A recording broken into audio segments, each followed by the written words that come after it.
Ayun mga kalagalag, naiahon na namin yung ano, yung bangka ko. Ayan siya.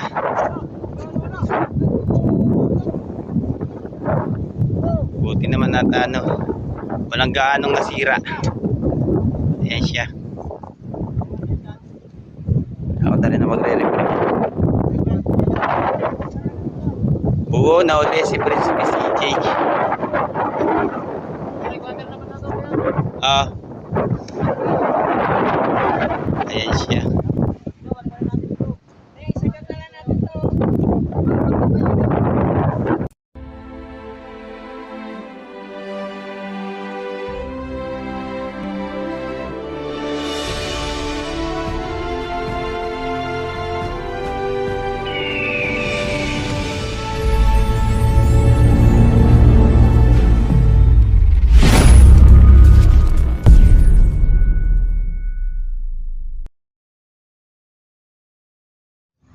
Ayun. Ito nga pala yung bangka kong lumubog. Nawala yung kamarote niya, dalawa. Buti naman at naandyan pa yung makina. Mga bitlag. Ubos lahat ng bitlag. At saka yung mga bubo.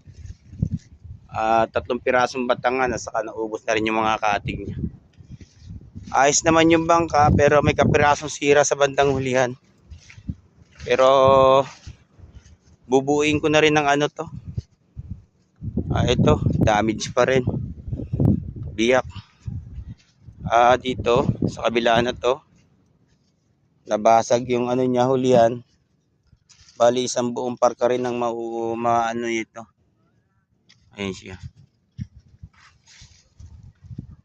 Ubos talaga ang gamit mga kalagalag. Bukod tanging ang nakuha namin yung mismong bangka lang. Ang mga bubo nalalos lahat, pati mga lawayan, pati kable, sinipete, yun naubos lahat siya. Wala nang nakita.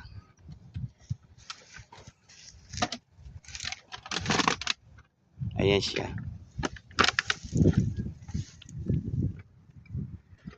Sana may tumulong kahit na makabili man lang o mabuo, dahil ito ang bukod tangi naming ano, pinagkukuhanan ng ano, makakain sa araw-araw.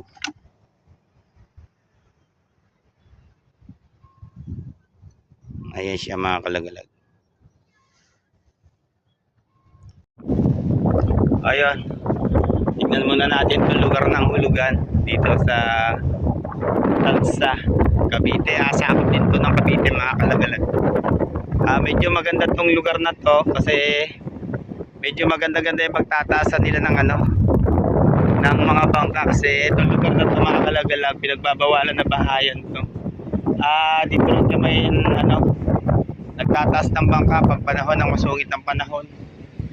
At saka yung may bagyo o low pressure pa lang mga kalagalag, nagtataas na kami rito. Ayun.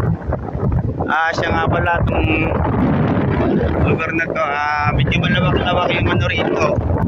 Yung tabing baybayin ng karagatan, hindi katulad doon sa amin, puno na ng bahay. Dumadami na kasi ang populasyon. Kaya ano, kaya nagsiksikan na rin yung mga ano, ay mga pamilya na. Ayun, masyadong mabait kasi yung ano namin. Buti naman yung ano, nagkakaroon sila paminsan-minsan ng mapapagtirigan nila ng bahay doon sa lugar namin. Dito sa lugar ng hulugan, mas priority nila yung ano, yung mga nagdadagat or yung mga mangingisda, mga kalagalag. Kaya medyo malawak yung pagbabarahan nila, hindi natatayuan ng bahay. Ay siya. Yan nga pala yung lugar ng mga kaibigan natin vlogger na si Kamay kasaka si Baronski TV. Pakidalaw na rin yung kanilang mga YouTube channel saka sa Facebook. Ayun, dito muna tayo mga kalagalag kasi ano, ipapakita ko naman sa inyo yung ano, yung bangka ko, yung may butas, ay yung gasanin ng pagkakalubog ng bagyong Christine na ipinakita ko nung isang araw sa inyo, yung nakaahon na siya o yun naisampan na namin. Ayan siya mga kalagalag. Ayan nga pala ang pangalan ng bangka ko, Prinsipe CJ. Pinangalan ko yan sa anak ko ang na yan, bangka na yan. Yung isa hindi pa natatapos, nagkaroon ng trahedya. Matinding daluyong ng yung daluyong ng Agos na pinakawalan ng dam dito sa pagitan ng Rosario, Cavite, at saka dito sa lugar ng Tansa. Ayun. Yung pinagbutasan ng bagyong Christine. Ay siya mga kalagalag. Ito na lang yung tinabas ko kasi kung isang buong plywood medyo mapapalaki o mahal yung pagkakabili ko. Baka makakuha ko ng mga scrap. Yun na lang itatapal ko dyan. Siya nga pala yung makina, binubuo na rin namin. Yung dalawang makina mga kalagalag. Ayan siya.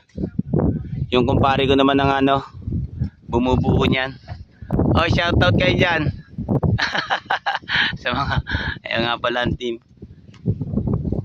Bukas sabatan niyo yung yung pagtapal ko nito kasi hindi pa ako nakakabili ng mga batangan at saka yung mga sahig nito mga kalagalag. Ayan siya. Halos maubos-ubos din yung gamit, saka yung dalawang kamarote, yung takip ng makina. Mga ilang araw pa to rito kasi dito na rin ako nag-repair sa lugar ng hulugan. Kung dadalhin doon sa amin mga kalagalag, masikip yung lugar namin doon kasi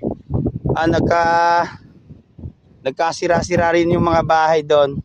Inabot siya ng matinding daluyong ng alon nung bagyong nagdaan dito sa amin. Kung dadalhin ko pa to mga kalagalag, yung pagka-repair na, yung repair na siya tapos na, saka ko dadalhin doon sa lugar namin. Ayun, nabatan nyo bukas. Hanggang ngayon lang muna to. Yung bukas ang karugtang mga kalagalag, kaya update ko na lang kayo bukas sa yung kung paano tatakpan to. Ayun, kita-kita ulit tayo bukas.